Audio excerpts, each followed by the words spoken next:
All right, so what we got for today, we got one of the most fascinating topics in behavior economics. It is, I'm talking about nudge. Nudge, ou empurrãozinho. É um dos assuntos mais interessantes, porém polêmicos. Yes, it is kind of controversial, you know? Some people argue that nudges don't work. Or if they work, they will only have like a short-term impact. So this is like a hot topic. People argue pros and cons. We're going to try to see some of those here. But most of all, we want to understand that this thing is kind of one of the most important tools in the behavior economics toolbox. Essa é uma daquelas ferramentas assim mais importantes da nossa caixinha de ferramentas na economia comportamental. So this is a huge topic. What we have discussed that these two guys, Richard Thaler and Cass Sunstein, these two guys wrote this book and became famous, but most of all, they defined what is choice architecture. Now think about this term. It's a rich expression. Arquitetura de escolhas. Ela explica muito, né? Você já desenha as opções para tentar ajudar as pessoas a tomarem a decisão que elas realmente querem. You see, so it is not like marketing techniques. No marketing, você está querendo induzir as pessoas a fazer a escolha que você quer. Então, nudge e marketing são duas coisas distintas. A maior parte das vezes, elas não andam juntas. Podem andar juntas? Podem.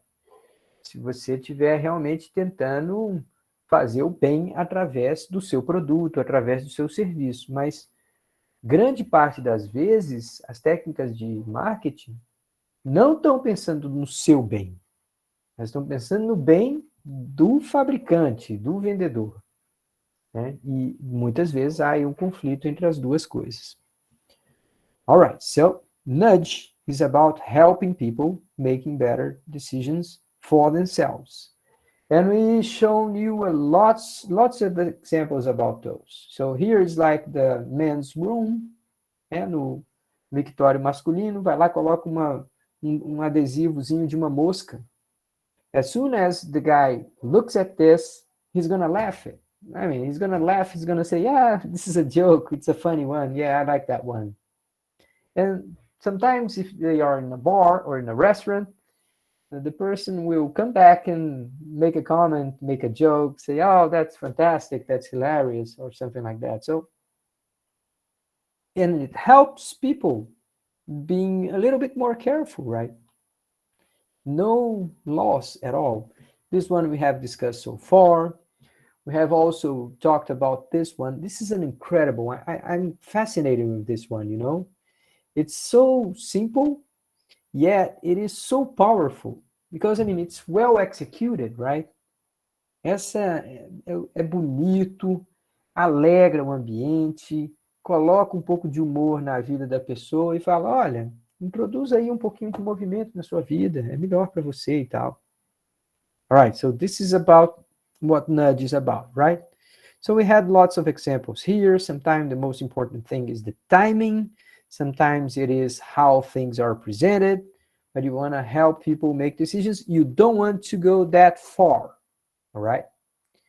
You don't want to make people feel sick, even if it is for their own good. Você não quer fazer uma pessoa se sentir constrangida, mesmo que seja para o bem dela. It's not like you are dead and you are trying to punish your kids for doing something wrong. You can't do that. This is not nudge, ok? O nudge tem que ser uma proposta relativamente sutil, no entanto, transparente, e tem que ser geradora de bons sentimentos, geradora de um sentimento agradável, prazeroso. Você não quer criar uma frustração, um constrangimento, ainda que seja por uma boa causa, como provavelmente é essa causa aqui, proteger a tartaruga. So the whole discussion becomes a little bit more, in my opinion, more important when we talk about ethics, right? How far should we go? Okay, look at this, guys. This is very important stuff. Save this picture, okay? Take a look at this. Right here at the left-hand side, what you got here is like three important things: autonomy, safety, and welfare. You want to increase autonomy, you want to increase safety, and you want to increase welfare. Então, autonomia, segurança e bem-estar. How can you do that? First, you have to ask yourself why you want to intervene. What is the purpose? You want to help people or you want to help yourself? Ok? Tem que fazer essa pergunta. Quem trabalha com nudge tem que pensar assim: como que o meu interesse é ajudar a outra pessoa e não me ajudar? The second thing is like we have to remember that people respond to incentives. All of us, we tend to respond to incentives. What is that supposed to mean? Well, we don't bribe people. A gente não deve tentar resolver problemas comprando as pessoas, corrompendo as pessoas. Então, o nudge, geralmente, é uma coisa que não altera muito os benefícios. Mas se a relação custo-benefício se alterar, tem que alterar principalmente para quem recebe o nudge, para quem recebe o empurrãozinho, não para quem está fazendo o nudge. The third point is like, what kind of mechanisms you want to use? So, que tipo de mecanismos que você vai usar? Então, você deveria buscar chamar a atenção das pessoas, despertar a sensibilidade das pessoas, e não aproveitar erros dela, mesmo que seja para beneficiá-las. And the last one, what are the qualities? It is honest, it is safe, is it like comfortable? So you have to try and make interventions that will help people. Okay? So, I mean, if I had to talk like the most important thing about nudge, well, it is. This diagram summarizes the like 100 pages you can read about examples of nudges, about case studies, about policies performed or created in the whole world.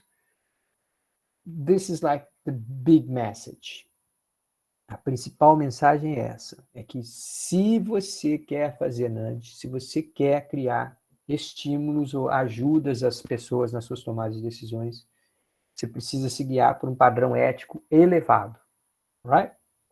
Okay.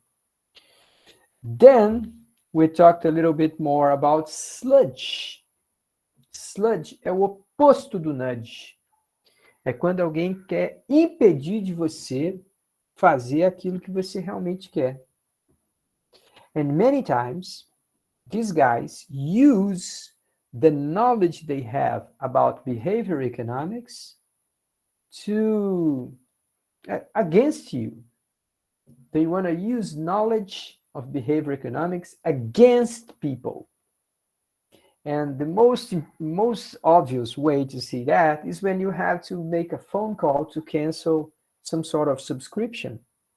Se você vai tentar cancelar uma assinatura de telefone, de TV a cabo, de qualquer serviço, vai para uma academia para cancelar a sua mensalidade e tal, qualquer coisa que você vai cancelar, os negócios, as empresas tendem a fazer sua vida ficar inferno, para postergar, para adiar, exigem que você assine termos, ameaçam, colocam medo. So, this is sludge. This is not nudge. This is the opposite of sludge. And unfortunately, we have lots of these things going on, both in business and in governments. A gente tem esse tipo de coisa tanto no setor público quanto no setor privado. I just gave you an example about telephone companies, physical academies, I mean, all of those. But also, you can think about how hard is it to get, for example, a pension from the government. Como é que uma pessoa sofre para conseguir se aposentar ou para conseguir uma pensão, para passar a receber uma pensão a que ela tem direito? The government will ask you to bring documents that the government has issued. Pense nisso. O governo te obriga a trazer um documento que ele emitiu. Ah, não, você tem que trazer o comprovante de não sei o quê. Quem foi que emitiu? Não foi você? É. Ah, mas é você que tem que trazer. That's absurd, right? I mean, we do that all the time. We do that in schools. We do that in SUS. We do that in a hospital. All the time we do that. And we don't realize that what we are trying to do here is preventing people from getting what they want. So this is like a barrier. It's like an obstacle.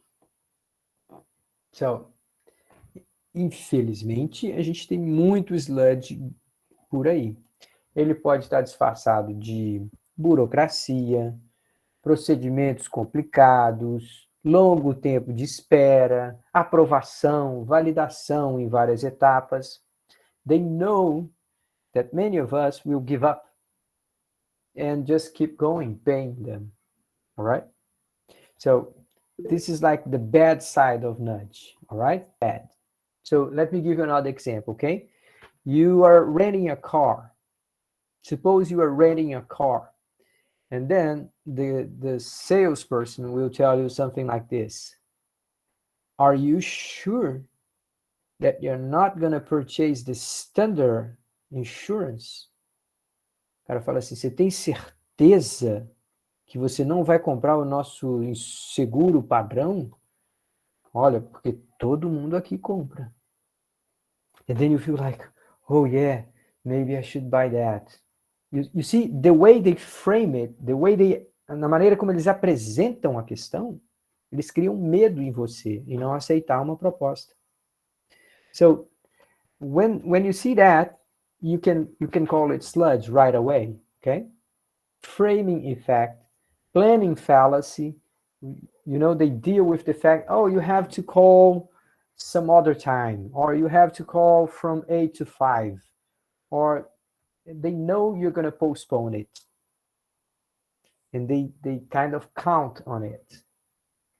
Então, toda vez que eles estão fazendo isso, eles estão contando que você vai, né, escorregar, esquecer, voltar mais tarde, não mandar o documento completo. So they create all sorts of barriers for you so that you don't cancel your service or something like that. And that's the worst way to make business, you know. I'm very happy when I deal with a company that when I say stop, they say, okay, we stop. You can come back at any time. So let me give you this example, okay? You know those tools that we make presentations online? We got Google Meet, we got Zoom, and we got StreamYard. StreamYard is more for webinars, okay? And I have had subscriptions of both Zoom and StreamYard. Eu já assinei esses dois serviços, além do Google Meet, um chama Zoom, outro chama StreamYard. In both cases, if I want to cancel, they say right away, and then you show you the message.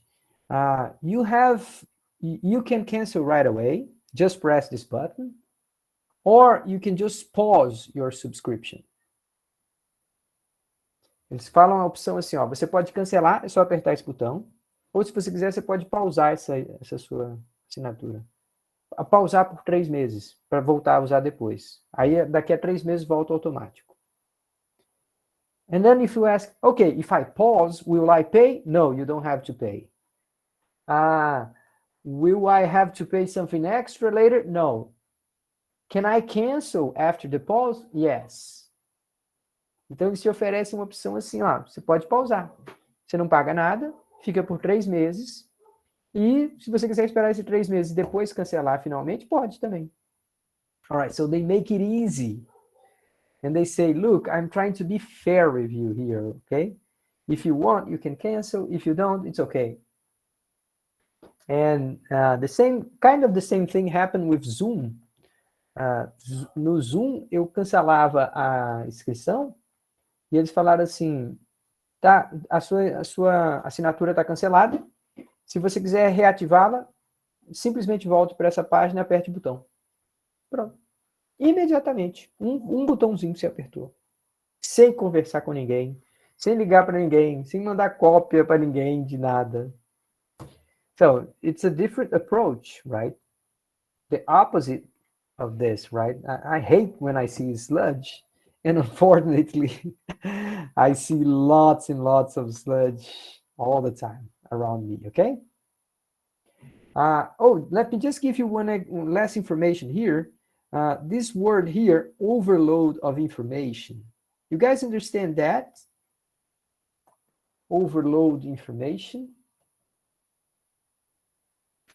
A ideia aqui é a seguinte, quantas vezes que vocês já apertaram um botãozinho dizendo assim, concordo com os termos e condições do contrato?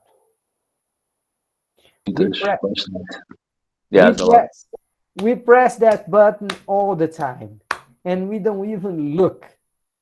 Sometimes we are not even afraid of doing that. We do that a lot. Quando o cara te apresenta 300 páginas de termos e condições do contrato, para você usar o serviço, você tem que passar tudo e ir lá apertar um botão, 99,9% de nós vai lá e aperta o botão. And they know that. They know that if they write a lot, you're not going to read it. So they do it on purpose. That is sludge. You know, they want you to press that button, so they create this extremely long list of terms and conditions, and nobody has the time to read all of that. So they want you to press the button without reading, but they don't tell you this, right? Eles querem mesmo que você aperte o botão sem ler, mas eles não confessam isso para ninguém, nem para a mãe deles eles confessam isso. Okay, guys, so this is it. If you have some time and some curiosity, I also have this suggestion here. This is an interview with Richard Thaler. You can check the link here. But to be honest, this is kind of a long interview.